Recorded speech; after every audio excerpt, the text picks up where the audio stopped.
Is it the case that sorrow is a responsive memory? So they do have some kind of physical continuity. The pieces? Just not in the whole that I remember him as. So I'm asking, who is the one who's in sorrow?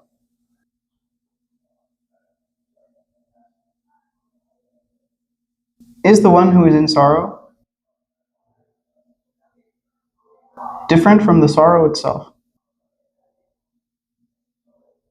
So I have an image of myself observing this thing called sorrow.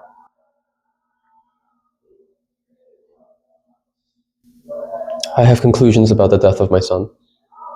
In having an insight into sorrow, is one's capacity for observation or insight dependent on explanations?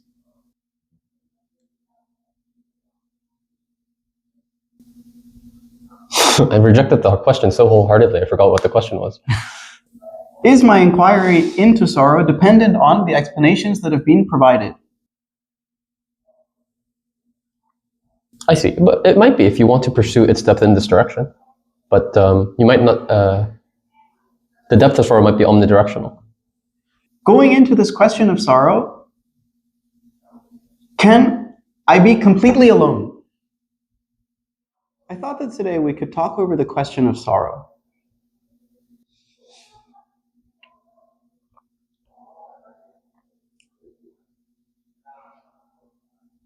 Because I think that as human beings, sorrow may be one of our greatest problems. We all experience sorrow, don't we? Sorrow of various kinds. The sorrow of rejection, the sorrow of failure, the sorrow of being unsure, uncertain, doubtful within oneself.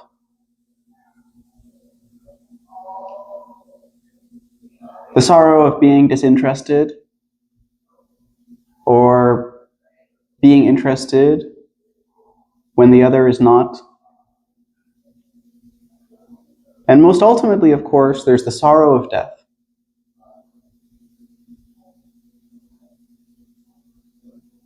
So I thought today we might talk over this question of sorrow. What is sorrow? What is the arising of sorrow?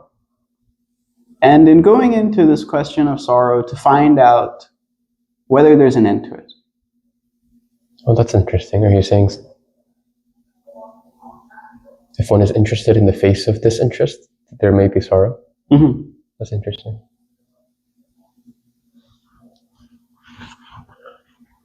Do you see the light on? I don't see it. Is there a light on? Yes. Okay. I see a light. I was paranoid about it a couple of instances. Perhaps it was because I was speaking quietly.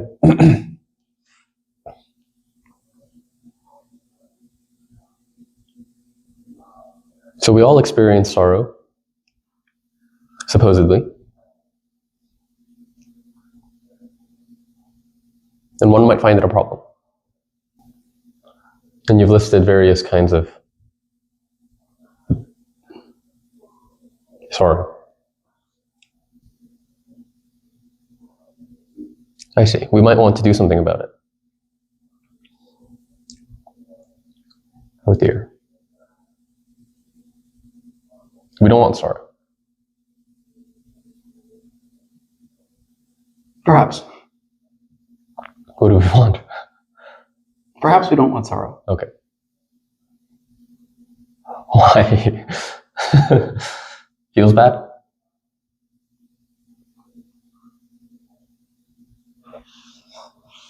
Sorrow is a bad thing.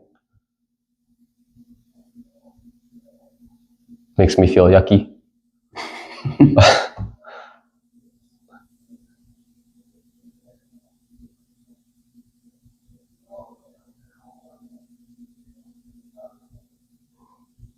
There's sorrow in that, isn't there? I come across something gross. I say, ew. I don't want that. Get away from me. Repellent. I can't stand it. Don't even want minimal contact. I want to wipe it out or wipe it off.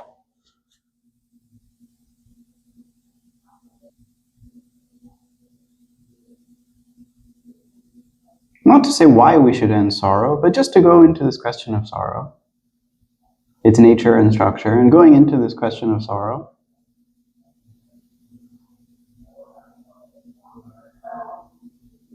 finding out whether or not there's a way of ending it. Naturally. In going into the question of what is sorrow, its nature and structure, we find out whether or not there's a possibility of it coming to an end. There may be no necessity of it coming to an end. We don't know. So we have this question of sorrow. So what is sorrow, and how does it come into being?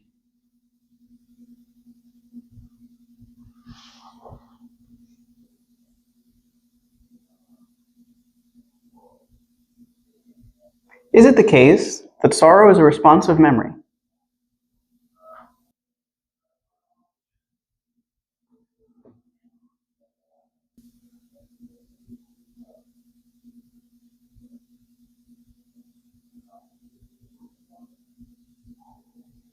I'm not sure if I can think about this question. You experience sorrow, don't you?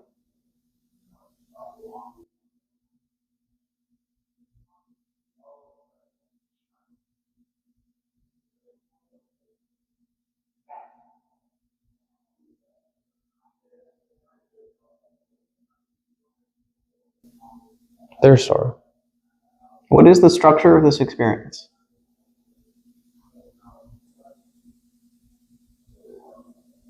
On the other hand, I don't know. I don't know if it's there. My son is dead.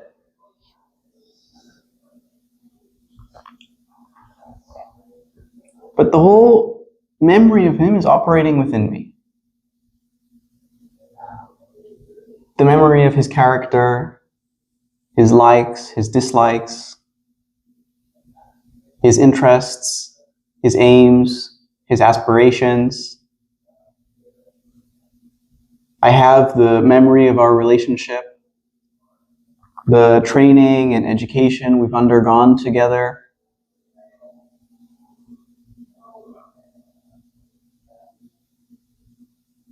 The relationship that was built up over many, many years.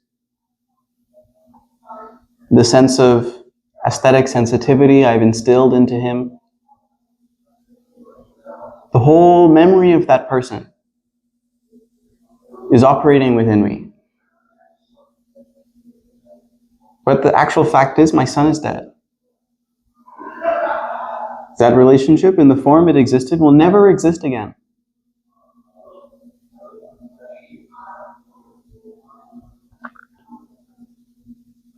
And so, in the face of this, there's this great sense of sorrow. I see. A sorrow which is present, which wasn't when he was alive. So even when my son was alive, I might have been sensitive to the fact that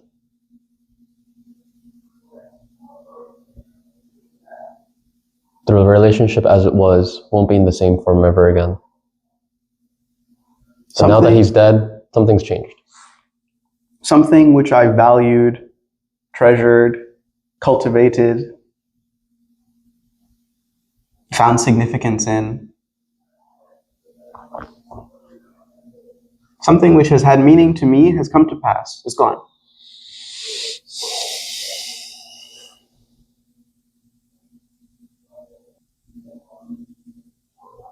I see, but this event is particularly special. One can take a more common example. I have a boy or a girl, intimate relationship. Well, death is common, isn't it?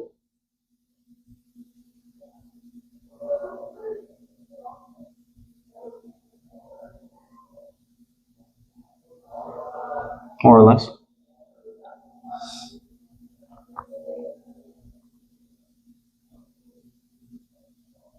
I see. Please tell me more about this great sorrow.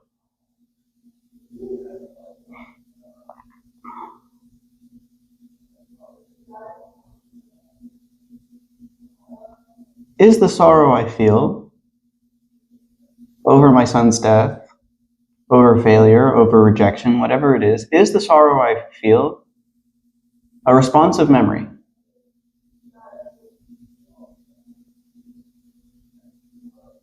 Is the sorrow I feel in the face of my son's death a response to the memory of our existence when he was alive?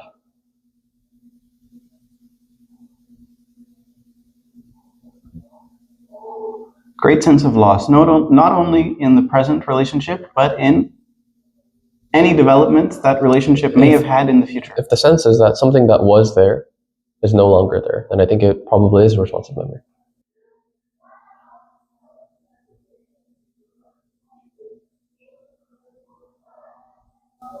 So is there sorrow without the sense of loss?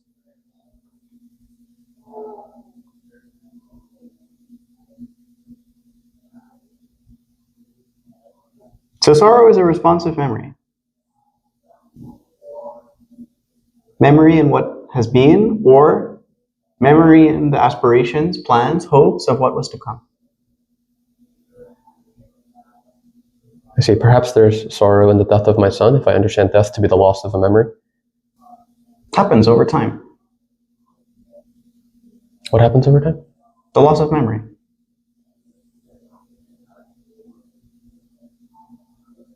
Oh, I see.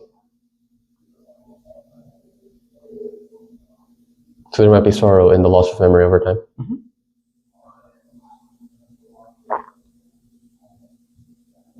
My son is dead. 20, 30 years later, I can't quite remember his face. This is a dangerously complicated issue. Mm-hmm. Very complicated question. Completely amazed. I don't even know what we're talking about, really. So we must inquire now into the one who is in sorrow.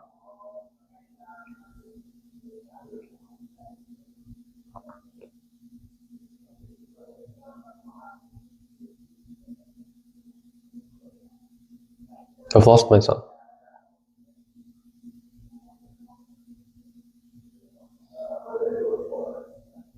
I've lost some memory of myself.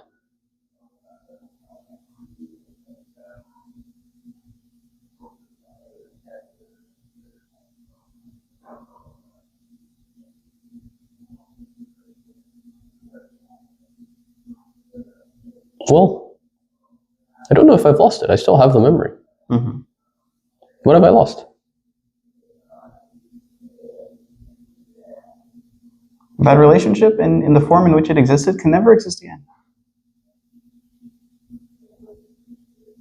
But that's always been the case.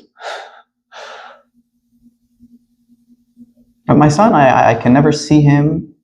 I can never hug him. He'll have no future.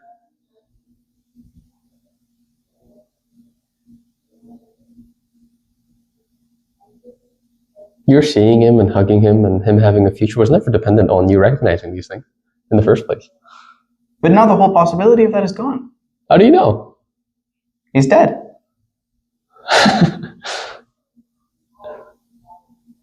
I see. My experiences of my son, well, I don't even know if I want to say will no longer have their continuity.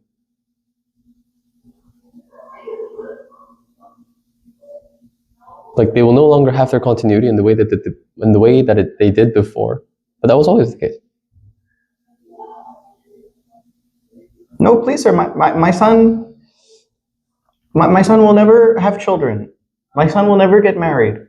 Or if my son has children, their children will never see their father again.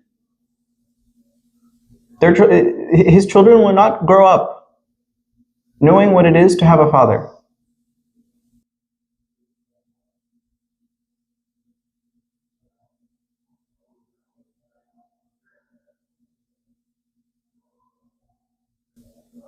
But one might never know what it means to have a father, whether their father's alive or dead. The physical continuity of that being has come to an end.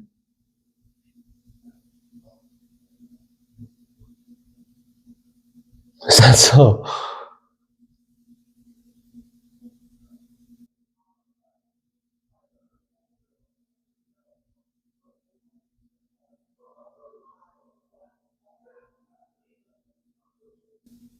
I see. My son is in pieces.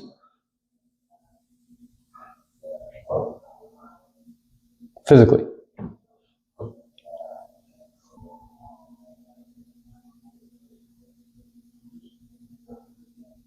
So they do have some kind of physical continuity. The pieces? Just not in the whole that I remember him as. The relationship in the form in which it existed will never exist again.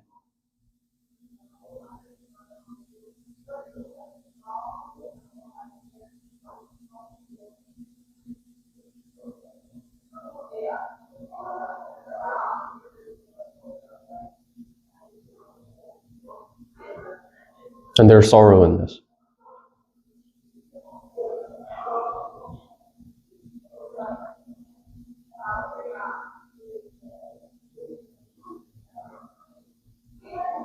So I'm asking, who is the one who is in sorrow?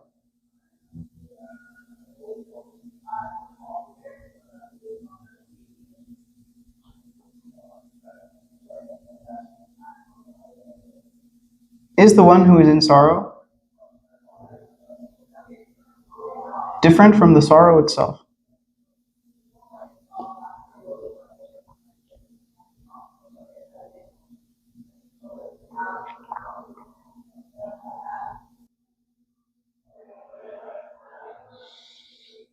Or is it the case that the observer who finds themselves in sorrow, enmeshed in sorrow, overwhelmed by sorrow,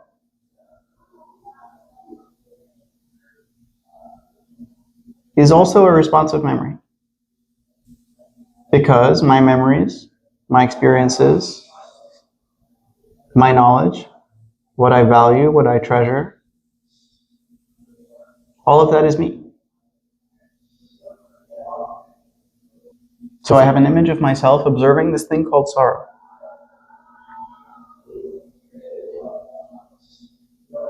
I have conclusions about the death of my son. And having these conclusions, I am the conclusions about the death of my son. The hopes I had for my son, the dreams I had about his future, the potential of the ambition which I've cultivated within him,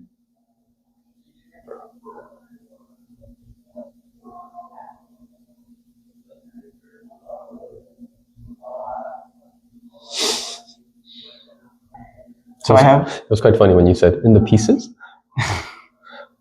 It's very funny. Sorry.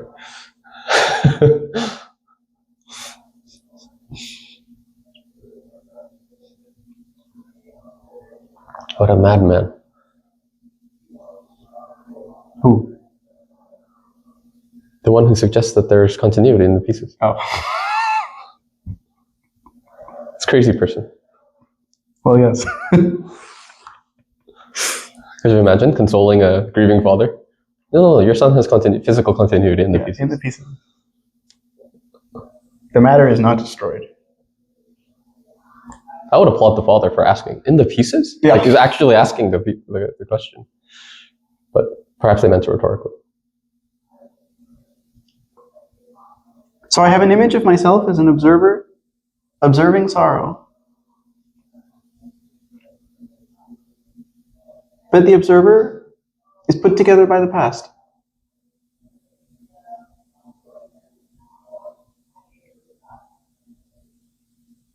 Sorrow is also put together by the past.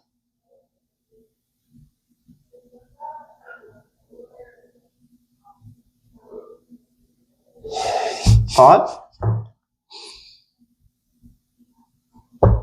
which is a responsive memory, has put together sorrow and the observer of sorrow. So we've divided the observer and the observed. Whatever I say sorrow is or is not, or if I say sorrow is there or is not there, if I'm the one saying that, then I've established some kind of relationship between myself and sorrow. Because I'm there. And so sorrow's being there or what it is, and sorrow's not being there or what it's not, simplifies to me being there. And so I have some kind of relationship to it. The whole knowledge of my reasons for that sorrow, the whole continuity of that experience of sorrow, all of that is me.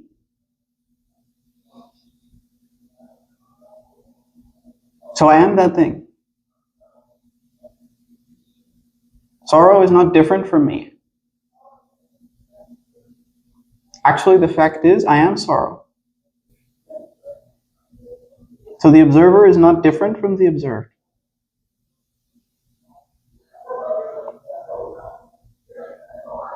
The observer is the observed. Seeing the fact that the observer is the observed, thought stops.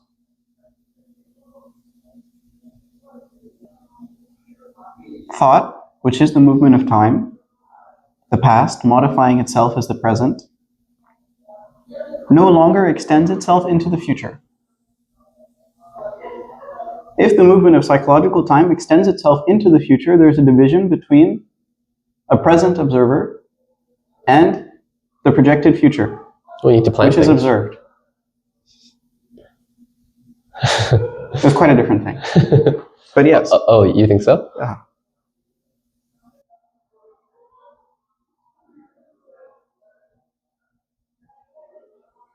Like to be on time. It's quite different.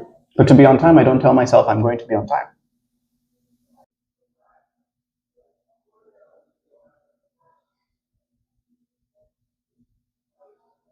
I get my affairs in order. Oh, I see. To arrive by 10, I'm not telling myself I'm going to arrive by 10. I simply do the things necessary to arrive at that time.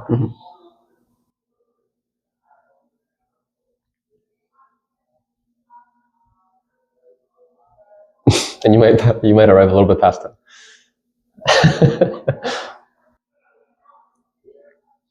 So observing the fact that the observer is the observed, thought stops. The continuity of time no longer extends itself into the future.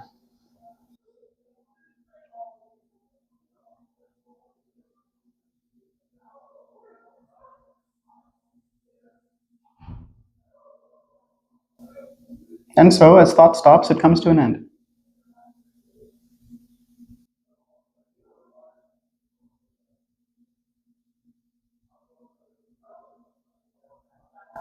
So observing the fact that the observer is the observed, there's an observation without the observer.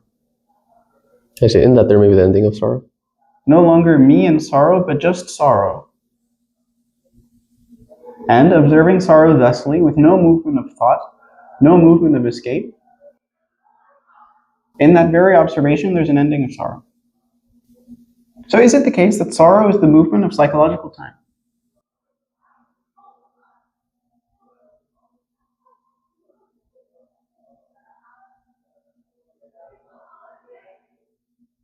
The past, which is memory, modifying itself as the present, extending itself into the future. The implication would be that there is no sorrow outside of psychological time.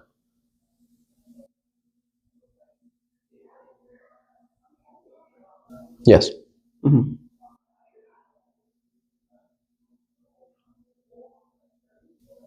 Now, is it the case that sorrow, suffering, is merely the movement of time psychologically, or the movement of time not only psychologically but also physically?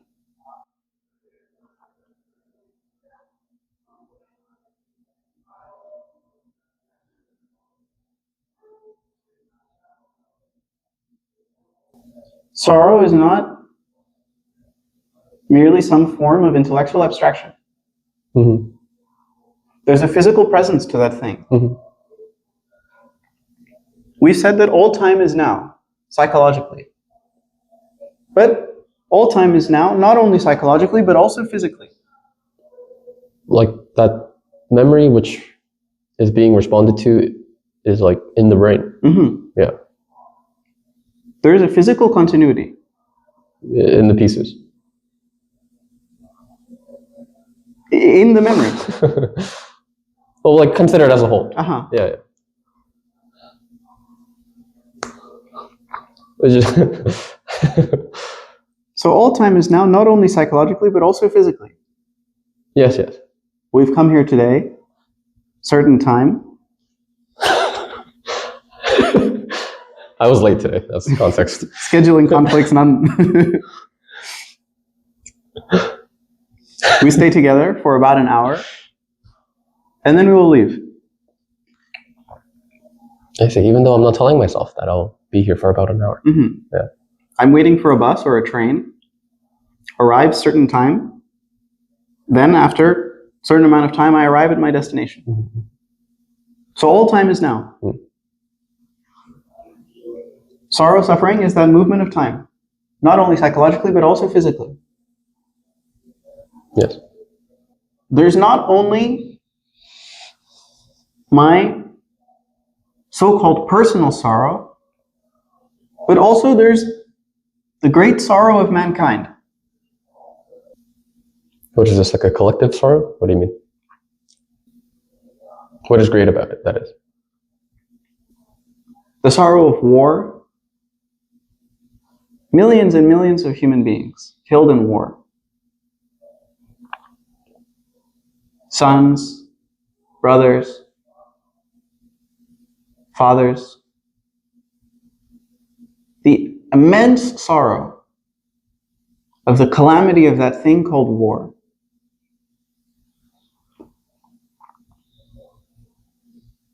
There is also the war of corruption, the sorrow of corruption, the structures that we've put together that serve only the really very few. I see, but The sorrow of poverty. like a war which takes place on a battlefield? In the most literal sense, yeah. I see, but then one could bicker about what they consider to be a battlefield, is where I was going to. Just war as a very literal description.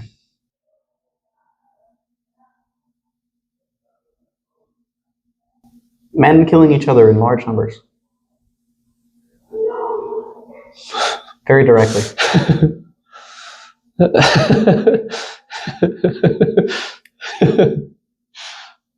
The description is never the described. The sorrow of corruption? Corruption. Like political corruption? I break the law for my own benefit. I jaywalk. I'm thinking at a larger scale. Like the war.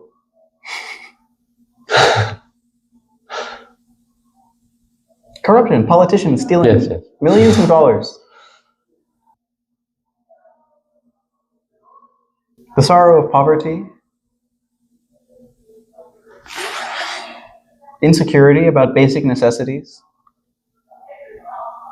Food, water, shelter. I see. So by the great sorrow of mankind, we mean like sorrow as it is experienced by humans. Not only so-called within me.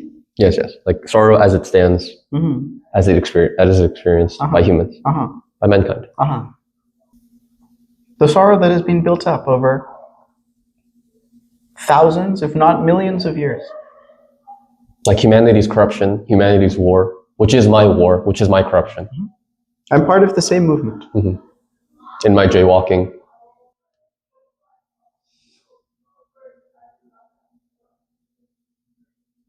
I don't know why I'm fond of that example, but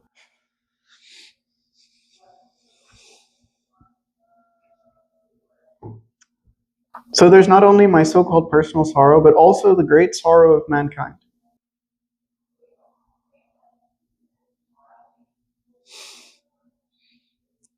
So is there an ending, not only to my own private, individual sorrows,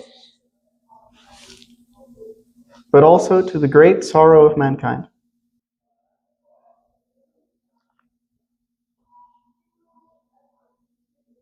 surely it's in death.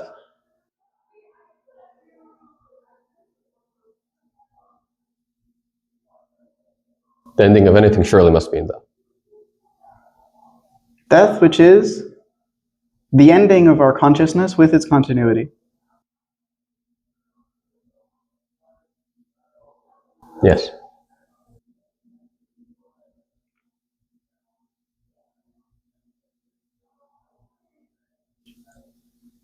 When there is an ending, there's a new beginning.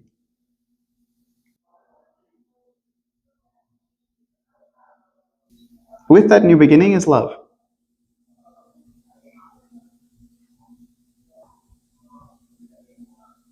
I see. You're saying there's love in the beginning again? Which is an ending. With the ending, there is a beginning. Oh, I see. You don't want to say in.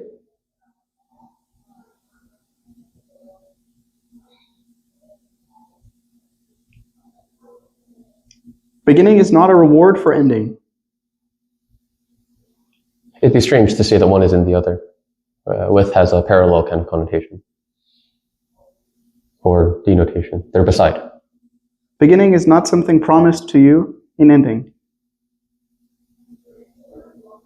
In ending this, you will begin something else. I see. Ending might be promised in beginning.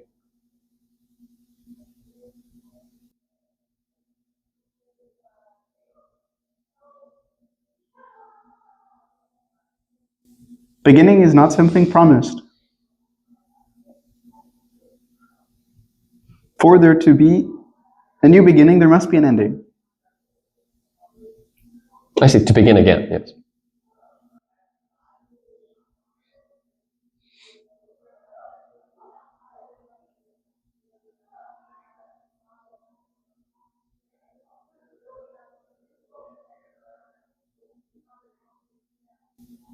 And so, in the depths of sorrow, sorrow, death, and love are indivisible.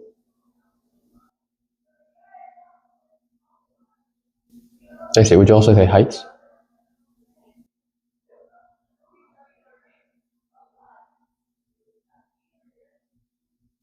Has a different feeling to it. I don't think so.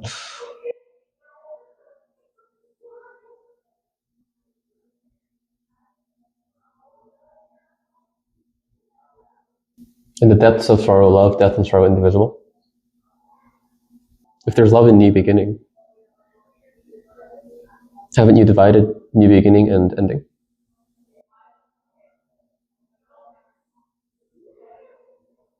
Perhaps it's indistinguishable? That is love, death, and sorrow in the depths of sorrow. But in fact, divisible. So they maintain their own character. Uh-huh. But they go together. Hey, do you get this picture I'm drawing? About their There's no divisibility? interval between ending and beginning. They're not successive events. Are they continuous? Not that Oh, there's no interval. I see. Not that there's like a gap. Like the sense I immediately get is like an interval of time. You're saying like, no interval of time.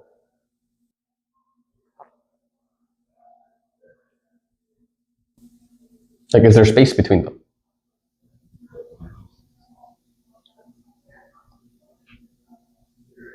So they're divided. there's no space. Oh, no space. But they're not continuous. Ending is not the cause of beginning. Yeah, yes, yes.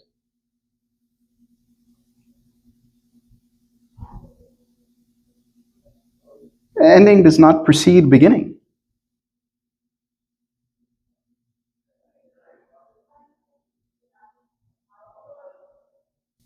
Like new beginning. Ending doesn't precede new beginning.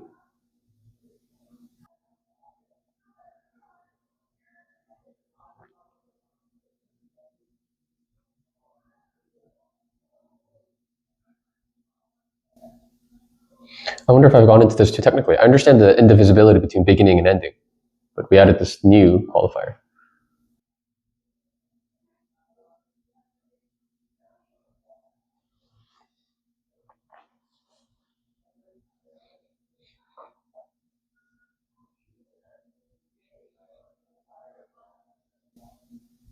With beginning, there is something new.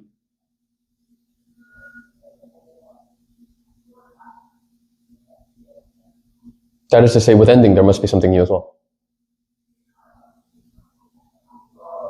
Okay. I think we're on the same page then. Remaining in those depths, or returning to them again and again, at a certain point, the question is naturally posed, is there a bottom? To the depth of sorrow? Is sorrow inexhaustibly deep? Oh, I see.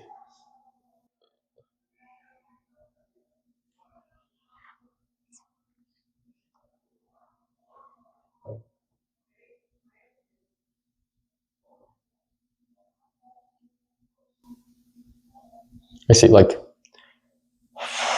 in one's experience of sorrow, there is that movement which I consider to be a movement to, like, as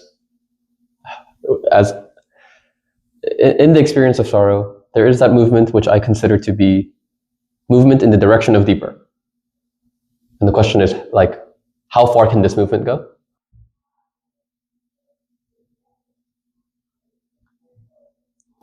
Which is different from, like, when it stops. Like, how will I know the bottom when I get there?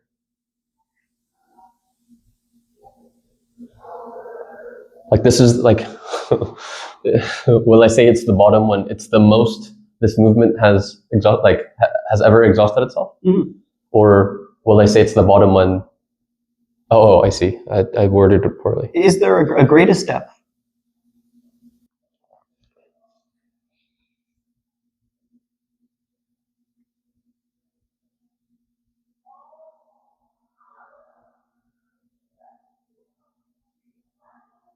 Remaining in the depths of sorrow, one moves into greater depths.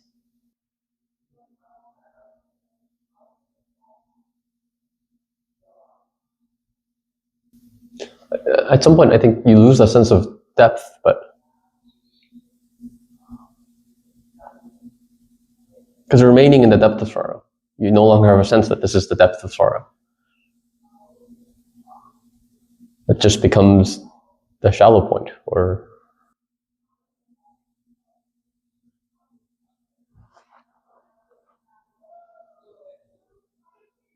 No, sir, because the depths have a relationship to the superficial layers. oh, I see. Oh, wait. I see. You're saying that the depths won't become the superficial layers.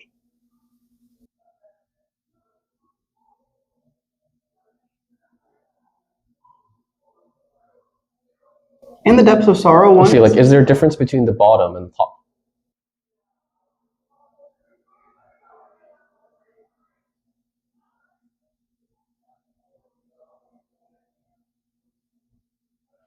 In the depths of sorrow, one is building a sensitivity to sorrow. And so encountering greater depths.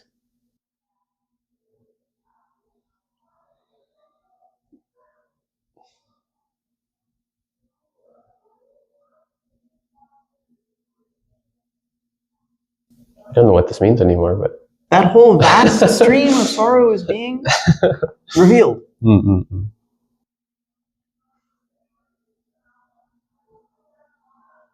Like, the stream's getting wider, turning into like a river.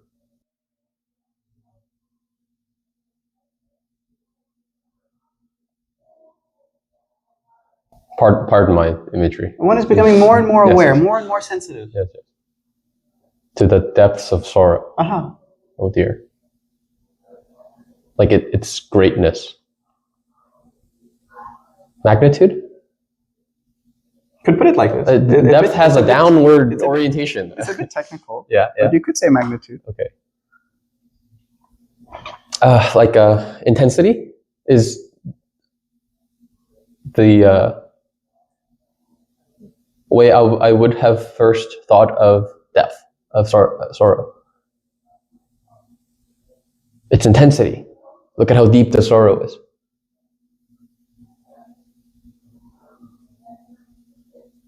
But in moving deeper, the intensity becomes rather shallow. Understanding depth in terms of intensity becomes rather shallow. You see? Yeah, intensity I don't think is the appropriate mark. No, it isn't. It really isn't. A young child, I'm not sure if we've had this conversation like this. I'm having deja vu now. But a young child may drop their ice cream and have very, very intense sorrow. Right. But one might be hard pressed to say that the child is sensitive to the immense depth of sorrow. Although they might be. I don't know the child personally. It's an imaginary person. Depth implies first moving through the shallower layers.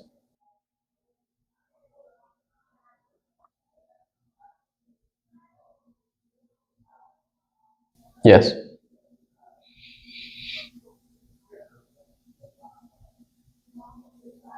And so remaining in the depths of sorrow, at a certain point the question naturally arises. I see. Is there a bottom? Is there a bottom? Is there a greatest depth? There may be no way of answering this question. It may be a completely wrong question. Like sorrow at its greatest? Is sorrow inexhaustibly vast? Or is there a limit to this thing? I see. Which is indivisible from beginning, ending, life, death, love. I see. So exploring the bottom of sorrow, one explores the bottom of life and love and death.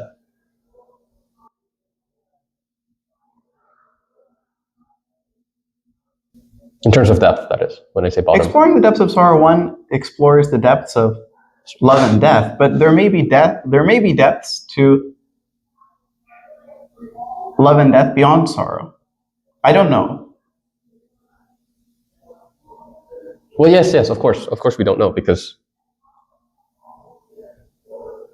at their, if we suggest at their depths they become indivisible, then at the bottom I don't know. But to suggest that in the depths of sorrow, love, death, and sorrow are indivisible does not necessarily imply that in the depths of death, death is indivisible from sorrow. Do you understand? Well, there might be more depth to death. Than sorrow. Yes. But that's what I see. What I meant to say was in this particular order, like in the exploring of the bottom of sorrow, you're also exploring bottom of death. Going deeper into the nature of death, the nature of love. Not that one is at the bottom looking at it, exploring it. That's not what I mean. Well, that presupposes that there is a bottom or something like this.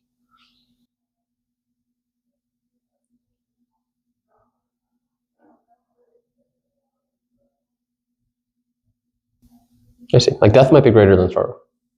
This is a reasonable question. It's not a question, is it? It's a reasonable. It's not a hypothesis. I have not collected data about this or something. Or maybe I have. It's like an idea. Yeah. Hypothesis, I think, is fine. Yeah, a bit technical. But common. I guess the scientific language is common. People go to school these days. I'm sorry if you don't know that word. Now, having gone rather deeply into this question of sorrow, I think we must touch on something else, which is when going into the question of sorrow, in observing sorrow, in having an insight into sorrow, is one's capacity for observation or insight dependent on explanations?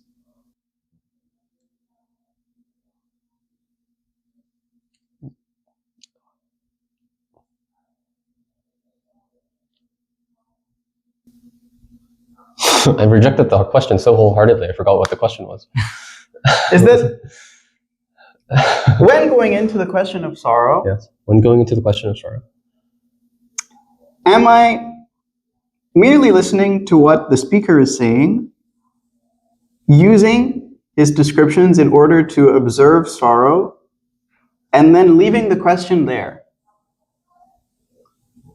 Or in returning to the question of sorrow, am I returning to the question of sorrow through the descriptions of the speaker? I don't know what you're asking. I'm not following the question. So I'm returning to the question of sorrow and exploring the depths of sorrow. And am I doing this via the descriptions that the speaker is providing? I've listened to what's been said here. I've said quite correct. Sorrow is a responsive memory. Sorrow is the movement of time. In the depths of sorrow, sorrow, death, and love are indivisible. Quite correct. I've seen the factors. But is my inquiry into sorrow dependent on the explanations that have been provided? I see, but it might be if you want to pursue its depth in this direction.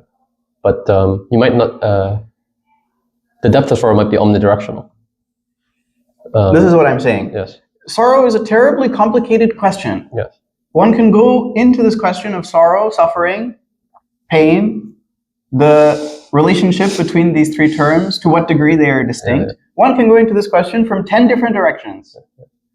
So if one is going into this question in dependence on explanations, only in response to what the speaker is saying, their inquiry is very, very limited, which means that they can't move into this thing, the whole depths and complexity of it. Well, the other directions that you explore might be dependent on other speakers. It's the same thing. Yes, yes.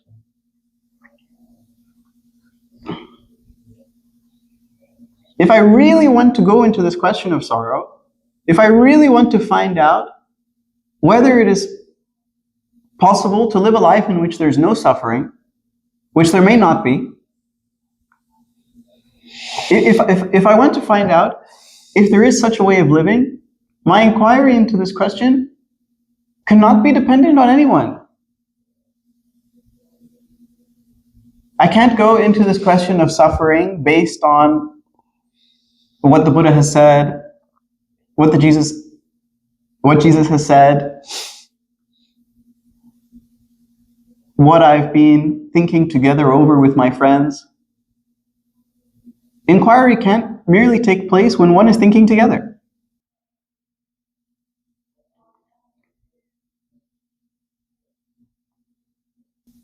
In that, there's dependence. With dependence comes pain, deterioration in the quality of the brain.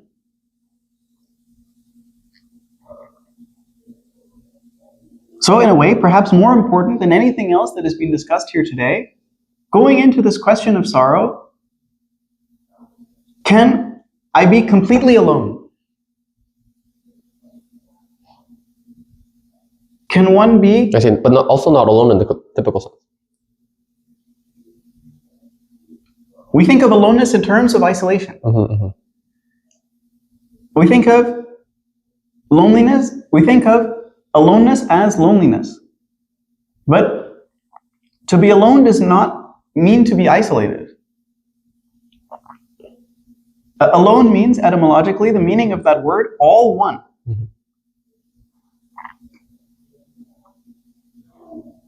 If there is aloneness in fear, one is not isolated in the face of fear, but rather in that aloneness, one sees the fact that fear is the property of all mankind. Such that aloneness isn't understood in terms of distance from other people. To be alone with insecurity means not to think that I am insecure, but to understand that thought, in its very fragmentation, is insecure by nature.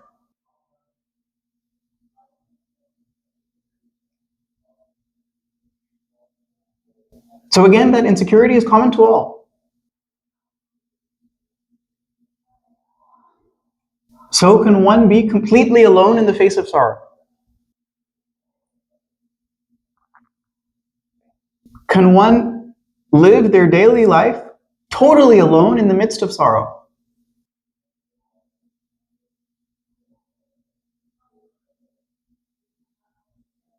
Then one can really sink their teeth into this question.